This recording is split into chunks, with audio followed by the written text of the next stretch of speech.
Well, it's Friday, so it's time for us to have Tech Talk. And Spiky is here, Kobe Nkrumah. Hi. How be? I'm good. Great. So what are we talking about today? So, you know, Elon Musk is almost every day in the news. Of course. Last I heard, he builds the world's biggest battery, right? Yes, in Australia. And he sent a very powerful rocket to space. And in this rocket, he put in a sports car and launched it into space with a mannequin dressed as a spaceman that they call the Starman sitting in there. So he's decided to build the world's biggest virtual power plant in Australia. So what's a virtual power plant? Okay, so a virtual power plant basically works by using multiple energy sources. And rather than one big power station, it takes energy from people, solar supply and all that, and then it generates the electricity that's stored in big battery units. Then they supply to other customers. So it's like decentralized, once again, power plants. So I'm taking So power they siphon up power from different everybody sources. else, and then they use it to supply others.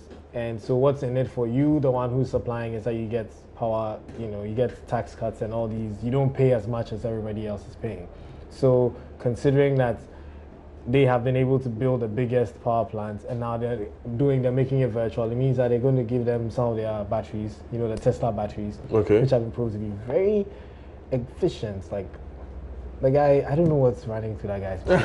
I wish I had. Very futuristic thinker. Yeah, but yesterday we did a story of a group in one of these universities. It escapes me, trust me. University of Energy and Natural Resources. Thank you. Where they made a battery power that can power a 4-bedroom house for 3 days. So, like, it's made of batteries, basically. Yeah, and so with a system like that, it should follow that we should be able to do things like virtual power plants in Ghana, where we can siphon power of people who generate their own power personally. And we already have private companies that use their own power and not on the grid. Yeah. So it's a good idea. It is a very good idea. Developing countries like Ghana should be doing stuff like this instead of putting all the pressure on our grid. But you find that which can land you in doomsday sometimes. Yes, which will land you in doomsday all the time. We always have doomsday. Sometimes.